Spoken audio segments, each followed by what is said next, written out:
Good morning.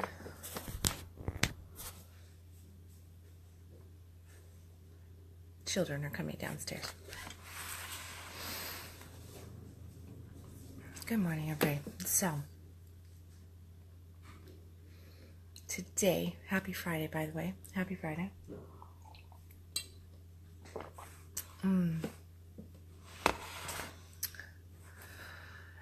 It is a great Friday, even though there's storms coming in and I'm off to a retreat and sleeping on the ground.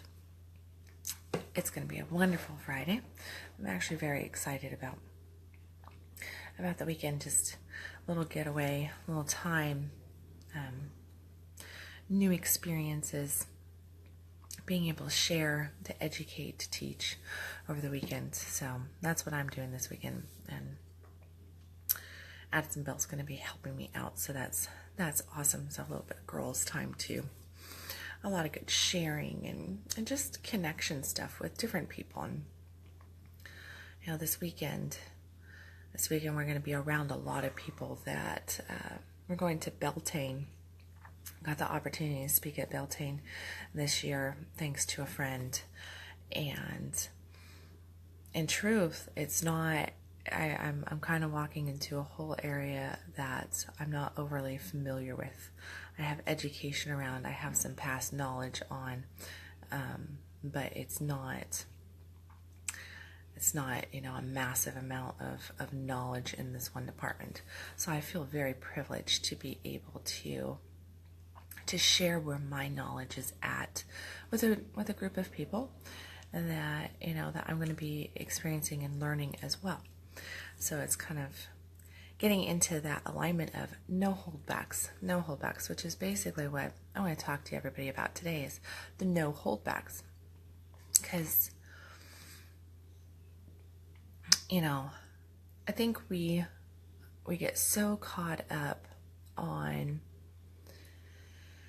sharing with people, but then a lot of the times we only share surface stuff. So in our day-to-day relationships, we only share surface stuff with people. We really just kind of give just a little taster of who we are, of what we're thinking, of what we're feeling.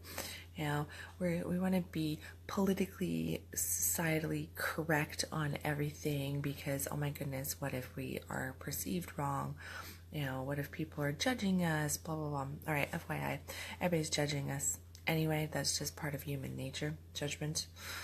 And in the big scheme of things, nobody really gives a shit. So we judge, we cast judgment consistently, and we do it because that's what we are. We're humans and we judge consistently. But when it comes right down to it, nobody really cares about anything except for what's going on inside that internal world, what's affecting them, their feelings, their different stuff. With that said, how does our sharing, our judgments, affect those in our life? Whether those people are our family, friends, close friends, not close friends, acquaintances, or just people that we've just met, kind of like me going into this weekend with a whole bunch of strangers. Like, I think I'm going to know 2 people there, and that's it. So as we share, as we bring different up, a lot of the times, especially in different, I'm going to just this is Friday, so, later I'll probably be doing a Frank Friday. This week I've had a rough call on getting my other little short vlogs out because of life and everything, but you'll probably catch me doing a Frank Friday later. Who knows? This is kind of like a Frank Friday conscious coffee. So, frankly speaking, when we share, sometimes our shares hit other people not so pleasantly. Like, I'm pretty sure that when I do these conscious coffees, that there's plenty of times that I'm baseball batting people left and right.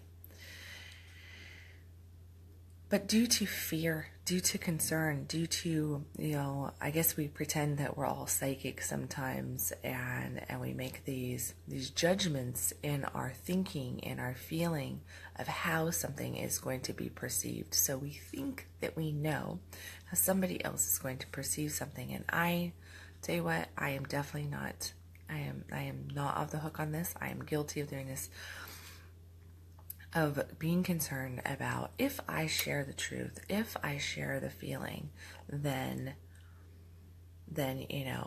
oh, that person's going to feel this way. That's not beneficial to anybody else. Making that judgment for somebody else as to how they're going to react, how they're going to experience something, whether they need to hear it or not, is not our business. That's that other person's business and God's business.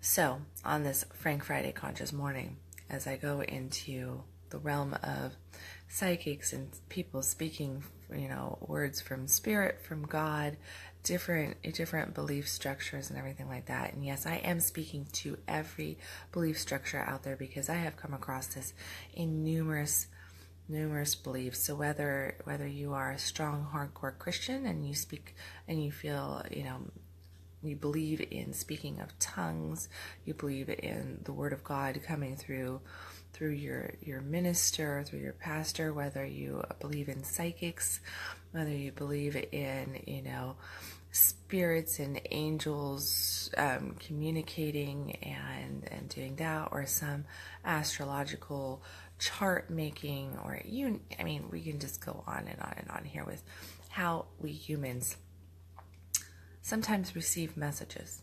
And this is where we receive messages and then we hold back, right? So I love this statement of, I just got a message for you, but I can't tell you it. I just got a message for you, but I can't tell you.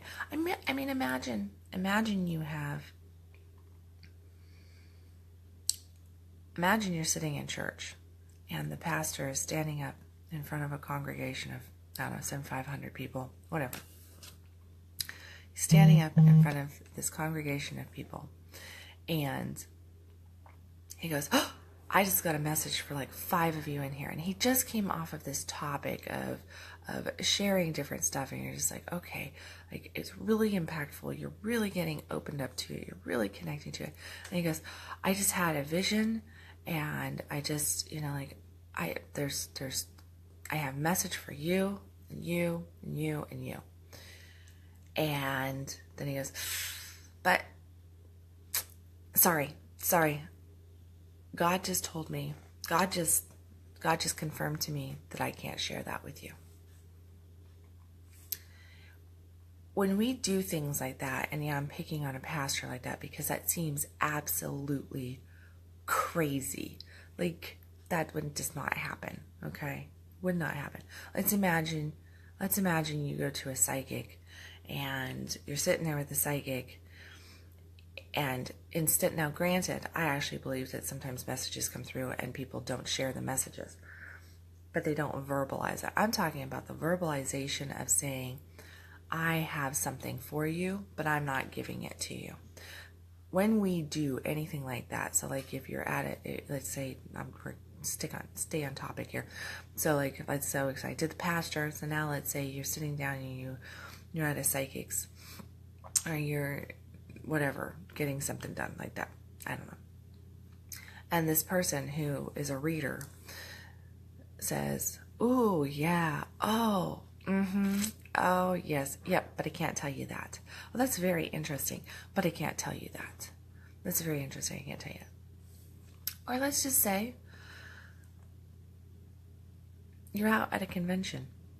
Let's bring it down to like, you're at a convention. And you're with a colleague, and whatever happens, something just passes through you, and you just have this overwhelming feeling that you should share this message with your colleague, and then you make the decision not to. And then, due to you not sharing it, what you felt, actually you picked up on something. Let's say you had a premonition, you picked up on something, and this premonition actually happens. I can tell you that in those instances, they might hurt us at the ones who are not sharing to a degree, but it's the other person that really truly pays for our lack of sharing. Because in those moments when God is speaking to us, when God is speaking through us, however that might come out, whatever we label it, because that's really all it is different labels, different labels. But when God shares a message with us, when Spirit shares a message with us for somebody else, it is being given to us in that moment to share. Let me tell you a true story. Okay, so true story. And this is a story that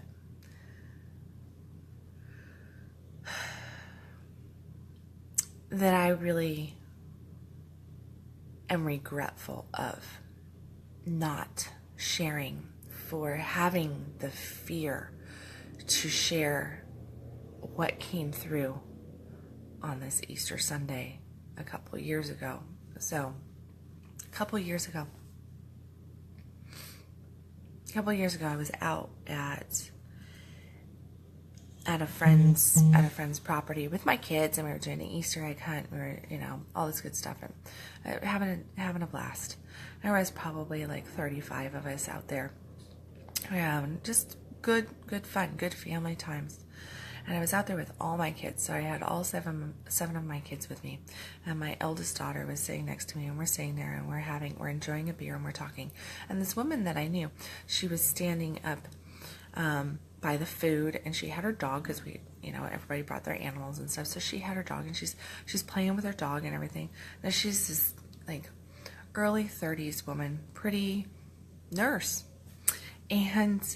and she's playing with her dog and laughing over there. And I leaned over to my daughter, and I looked at her, and I looked over at this woman that I knew, and I leaned to my daughter, and I whispered to my daughter, and I said, "You see that woman over there playing with that dog?" And my daughter's like, "Yeah."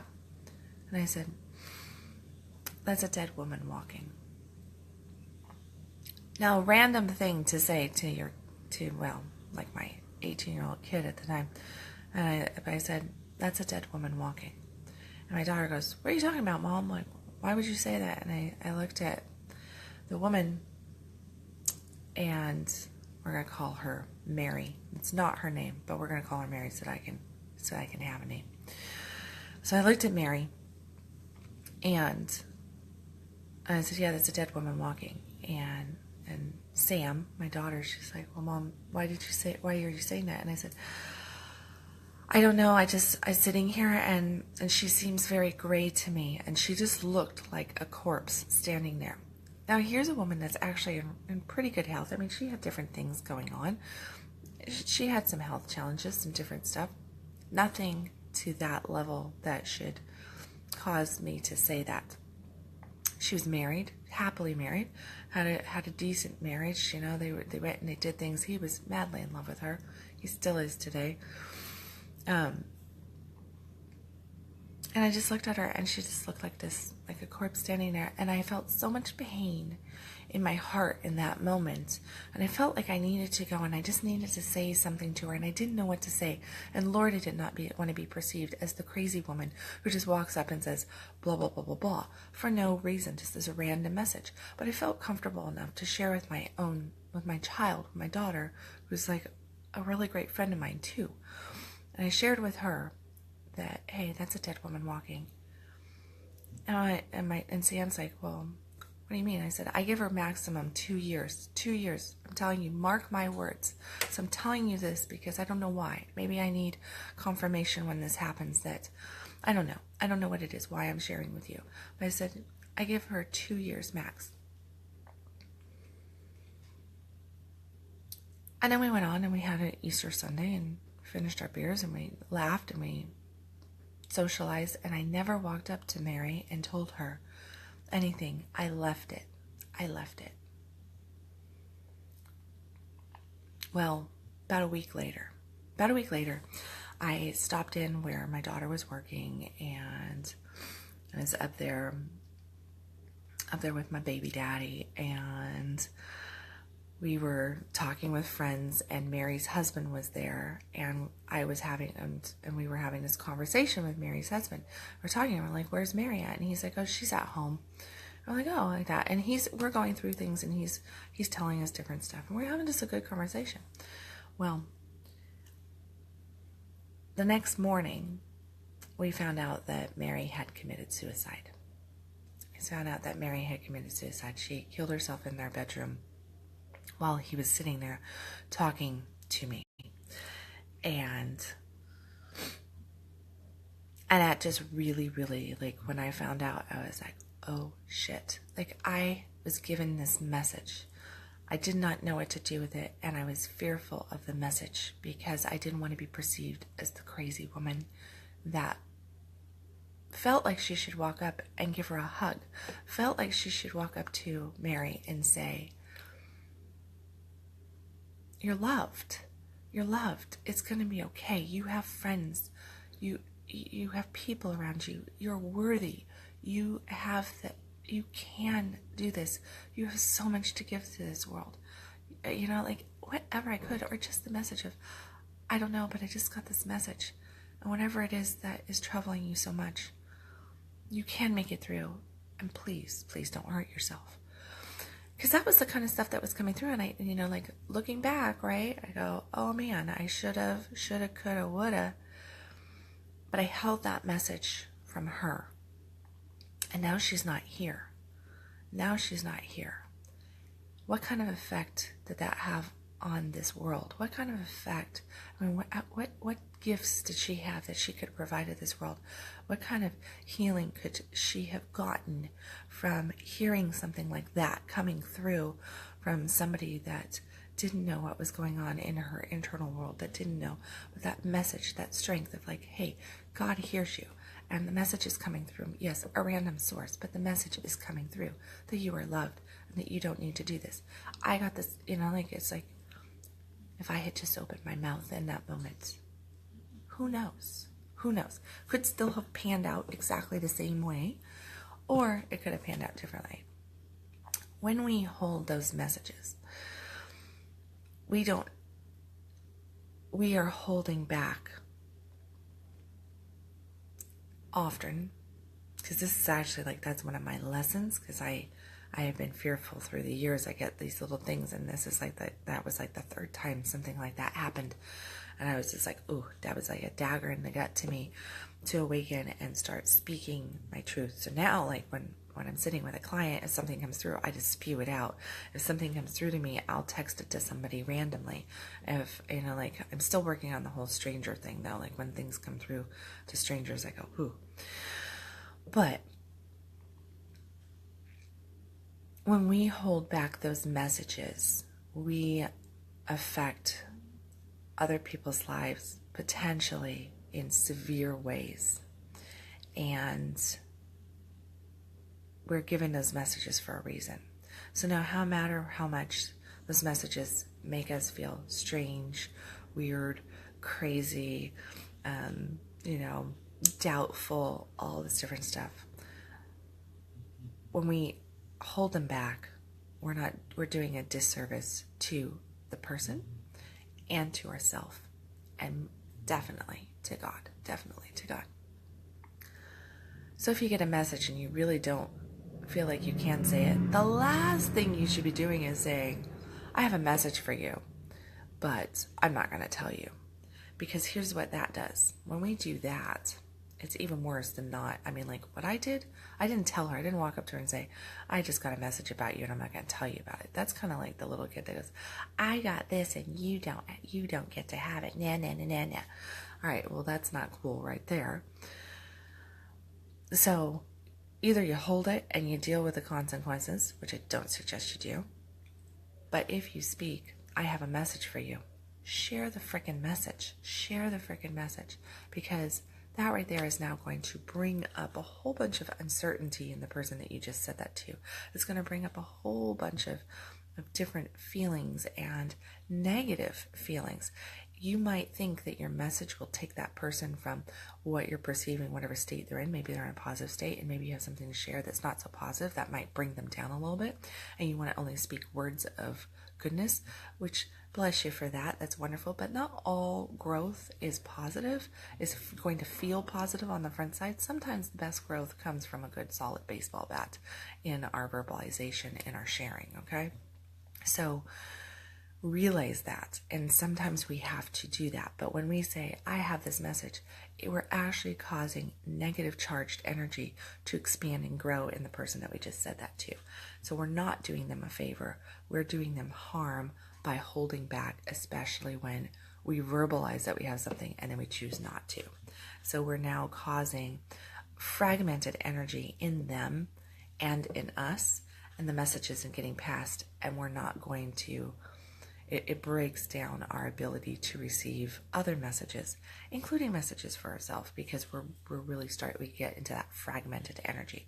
So whatever you do, if you get a message, either don't speak, hey, I have a message and I'm not going to tell you, or the best option here is, if you get a message, even if you're doubting the message, share the message, because you never know what that message can do for the other person, how that message can change their life, potentially save their life. And creating worry and doubt in another person is never a good thing. And when we do that, when we hold back, that's exactly what we're doing. So that verbalization to the hold back creates worry, creates concern, creates doubt, creates fear, creates all those low-grade negative emotions. Speaking words of positivity are not always speaking in positive words. Sometimes a very positive statement that we can share to somebody is a statement that is not so positive, but it's tough love. It's what they need to hear. So, I got some messages going here. I have to trust the messages I feel. I doubt and don't say anything sometimes. I have to be reminded of this. Thank you. Thank you, Addison. Thank you, Amy. Yes, I think it's a message that, it's just a reminder that for everybody, reminder for self too. But as I go into this weekend I know a group of people that pride themselves more on being in tune to messages, on being things. It's kind of like it's right there in the forefront of my mind. And no matter what our belief structure is, every faith out there believes that the word of God passes through certain people. So realize that sometimes God uses us too, and that when God uses us, that he's using us for a reason, and that the message needs to be shared. So don't hold back God's words from your own doubt, because of your own fear. Trust that you are the vessel, and he knows what he's doing, and that he can see the bigger plan, and that it's all going to be okay. And it's not for you to make the decision for God or for the other person. It's just for you to share and let it be that. And quite literally, in those moments, you just need to say, hey, this came through. I don't know. It could be right. It could be wrong. But this is just like, boom, I'm just sharing this. I'm letting it out. Okay? And then go from there. So. Addison's staying at my house, so she's leaving messages. Oh, yeah. And I guess I woke up my babies because I'm so loud down here. Okay. Crazy morning. All right. I love you guys. It is Friday. I won't be back till Monday. I'm going to try to do maybe a couple little vlogs throughout the weekend from, where are we at? Flatonia, Texas. Someplace like that. I've never been to Flatonia. And from the festival down there, but should be interesting. Try to just take some pictures, do some vlogging from there. Other than that, I will catch you guys Monday morning around 6 o'clock.